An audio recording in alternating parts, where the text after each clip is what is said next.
everyone. My name is Mitchell Bird, and welcome again to Byrds-Eye View. Today, we have a special guest, actually our first guest ever, Libby Clawson.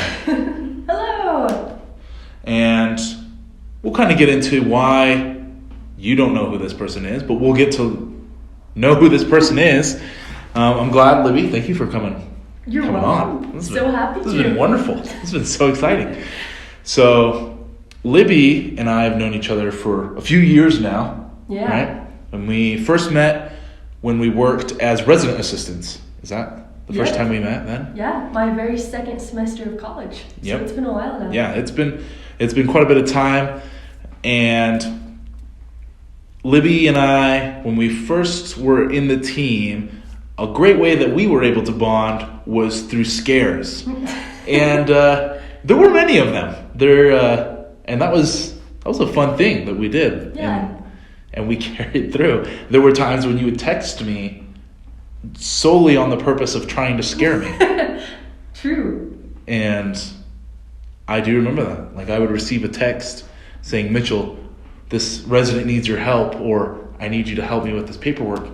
And as I'm walking out of my apartment, you would jump out and scare me. Yeah. And good times. Yeah, those were a lot of fun. That was a lot of, just a lot of fun. And well, that's great. Well, Libby, I want to start out with, so that we all know, you are a singer-songwriter, correct?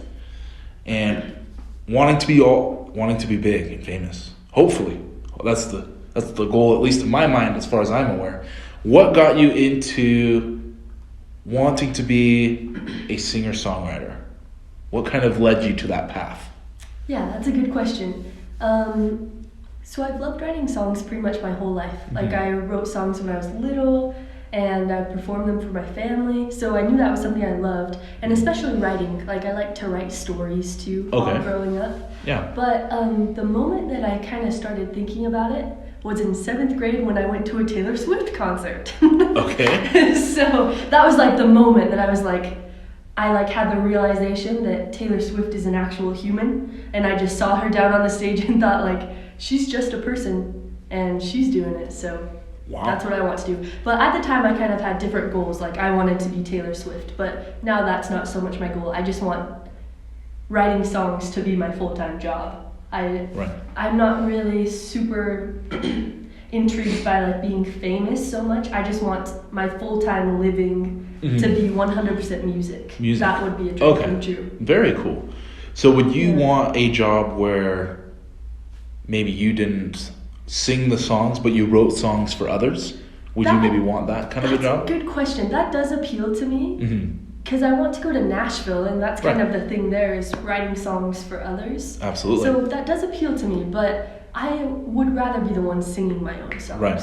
Yeah. Right. I feel like there's kind of, I didn't know this actually occurred in the singing and music world, that people wrote songs for other people to sing. Yeah. I thought that if you sang the song, you must have wrote that song, which it definitely isn't that way. And I think the majority of the time it isn't that way, from what I've been able to see and hear, at least, with very popular songs. So that's really interesting. Very cool. Very cool. So leading, you kind of hinted towards what you were wanting as kind of some goals and some things leading you towards the future. Tell us and kind of walk us through what you're wanting to do. What's kind of your plan to get to that point where you can do music full time? Yeah. Okay, good question. So my plan right now, so I will, in 1 year from now, I'll be getting ready to graduate. So I'll graduate spring of 2021. And then I'll have my degree in commercial music, my bachelor's in commercial music. So that, I wanted to get. It's not really a necessity for being a singer-songwriter. You don't need to have a degree on your resume. But I just thought it wouldn't hurt, and I've learned so much. It's been really useful to me. So I'll have graduated. And then I'm going to spend 1 year in the Provo area. And for you viewers out there, I don't know if you're familiar, but Provo has, a really good music scene, surprisingly, of all Right. places. So I'll be living there and just being super involved in the music scene. Right. And then There's a lot of smaller venues in Provo, isn't there? Yeah.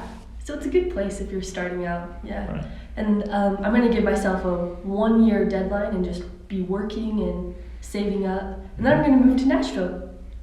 That is awesome. Yeah, and they call it a 10-year town. Like, you can't really find a lot of success right away. Like, you'll start to pick up after like 10 years. So I'm planning on living there for a while, but I'll just go with the flow. If I am hating it, I'll obviously move. Right, yeah. Obviously you'd move at that point. Yeah. Well, that's super cool. Does that make you nervous at all to move and stay somewhere where you'll probably have to be there for a while?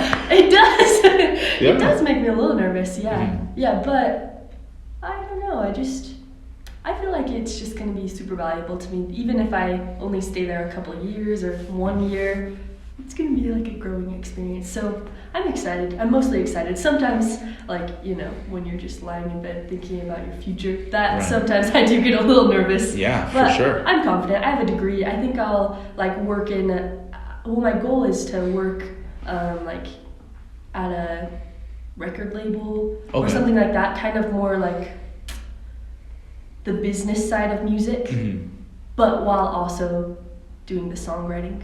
Yeah. So, and then hopefully, eventually, I won't have to have a job on the business side and just only be doing songwriting. Yeah. So yeah. And that's super awesome. That's the plan. Very cool. And right now, you have a YouTube channel, correct? Yes. And that is kind of where you put your content out as of right now. Is that right? Yes. So you're not on like Spotify or Apple Music or like, what is it called, iTunes or anything like that right now? Not yet. Okay. My album will be my first professional recordings that I'll have out, but my YouTube channel is just live performances. Yeah. So when you do release an album, will it be accessible through Spotify then? Yeah, it'll be Very everywhere. Cool. Yeah, it's coming out January 20th. January 20th. Yeah. I'm marking that on my calendar. That's very awesome. Very cool. That is something I didn't even know. It's easy to remember because it's 1/20/2020. Yeah. Wow. So. That bringing tears almost to my eyes. Wow.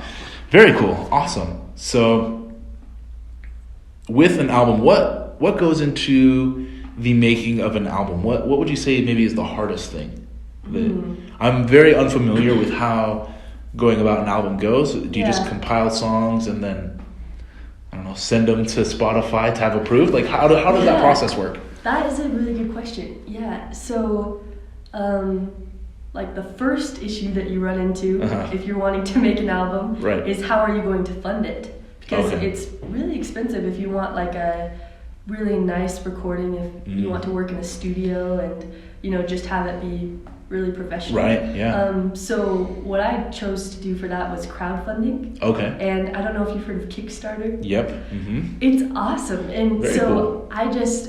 The idea of it is that people can contribute and they're not just giving money to you like as a charity. Right. They get something in return. Right. Something is promised to them. Okay. So for me it was my album, like contribute $10 and you'll get a free album when it comes out. Very cool. Or contribute $50 and you'll get a free signed deluxe edition album and a free house concert or things Very like cool. that. Yeah. So that's how I chose to do it and that was successful. Right. So then the next step, and I had started working on this before I started funding it, but you have to look at all of your songs because I've written so many songs and you have to somehow narrow it down to like your top 10 and the ones that like really you want people to hear. That was kind of the next step. And then you go into the studio, and for me, since I was working with a budget and not a huge budget, like very small actually, because anything that goes outside of my crowdfunding budget I would have to pay for, and I'm a full-time college student, so I'm not rolling in the dough. Not yet, at least.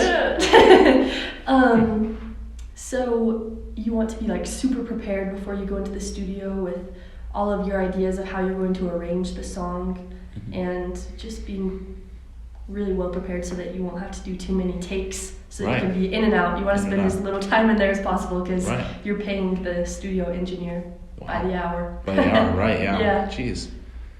Okay. Yeah. Any other specific questions about? No, that's That's really cool. So you've already recorded then in the studio then? Yeah, the album is totally done now. Now Okay. it's just waiting to release it. Waiting to release it. That is awesome. Very cool. What would you say has been the most rewarding part of that process?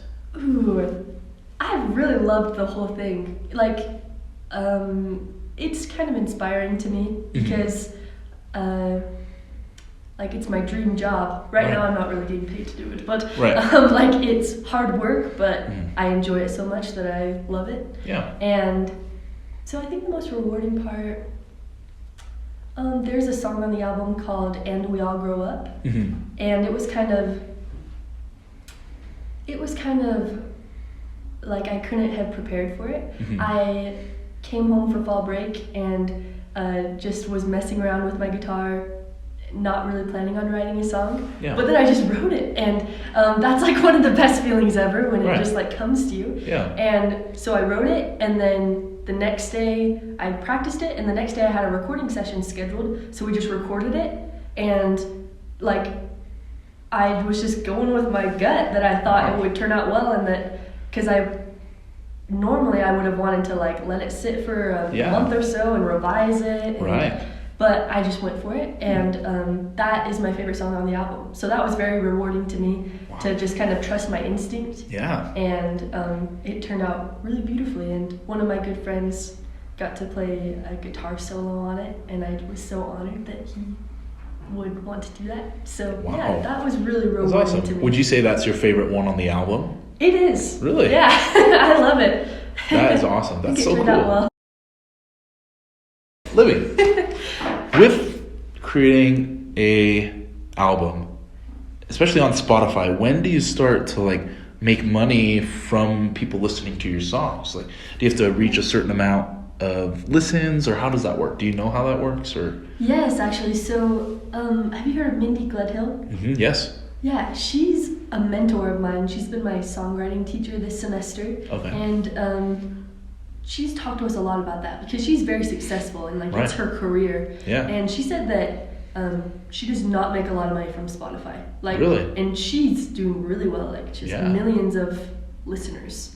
So you can't really plan on making any money that way. That, like, Spotify might be like an extra little bonus. Little something, yeah. Yeah, but how she gets, what her income mostly is like song placement in ads and movies. Oh, okay. So that is what works for her. And also like touring. Okay. Yeah, especially because people don't buy CDs anymore. Yeah, so that's like true. Sales on music is hard, but if you tour, you can sell your merch, and ticket sales, that works well. So that's kind of her main stream of income.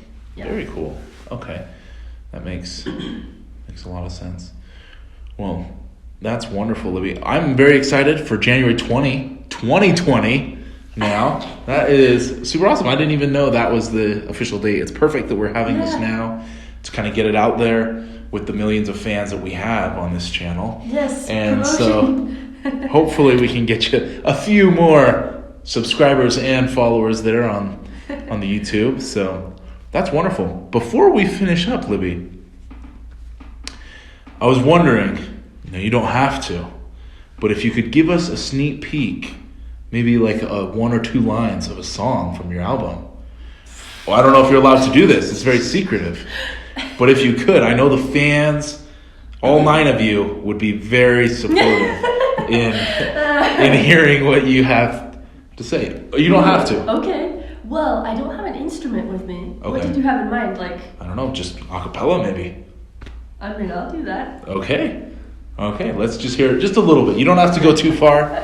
We don't want too much of it because we want that suspense to still build. But if you don't mind, that would be wonderful. I would be happy to. Okay, perfect. Okay, let me tell you a little bit about this song. Yeah, absolutely. Let's see. I think I'll do the one that I mentioned earlier. Yeah, that would be awesome. And We All Grow Up. Okay. So, let's see here. Maybe I'm trying to think if I should do like the first couple lines or a chorus. Okay, maybe give us, I don't know. Let's do the first verse, and chorus. Let's do that. Okay, I'm if that's nervous. okay. Yeah, If that's okay. that's fine. That's Perfect. fine. Okay. Okay, I'll look into this camera. Okay, that would be awesome. Okay. Golden October, just an hour till it's dark. Far too cold for bare feet, we're chasing leprechauns through the park. Wild hair in dirty hands, we're the kings and queens of made-up lands, and the night is still young. The night is still young. I've been playing tag with time, but I'm running out of breath. We keep running till we die. When at last it catches up, and we all grow up. Thank you. That is wonderful. Wonderful. Oh, I'm glad you Wow. liked it. That was really, really good. The echo-ness in this room actually made that really, really sound amazing. Oh, good. That was amazing. Thank you so much for coming, Libby. This has been the first official interview on Byrds-Eye View. We hope to do many more of these, and my next guest will be definitely one to tune in on. Today has been our Thursday Thumbs so far, and that means, we want to talk about positive things, and there's no one more positive that I've ever met in my life than Libby. And so it's been a perfect day to be able to talk to her. And I will have a link of her YouTube channel below so that you're able to go subscribe to her, support her. And remember, January 20th, 2020, you'll be able to see it everywhere. Yes. Thank you, everyone. Thank you. Thank you so much for watching the video. Again, my name is Mitchell Bird, and you just watched Byrds-Eye View. Again, I'll have the link in the description for Libby Clawson's YouTube channel. And also remember that on January 20th, 2020 is when her album will be released. And once that is released, I'll make sure to post it on all my social media so that you're able to go to Spotify and to iTunes for that as well. And thank you so much for supporting the page. Please drop a like and a comment below. I will respond to every single one because there's so few of you right now. And thank you for watching again. Thank you for staying in the nest. Till next time, peace.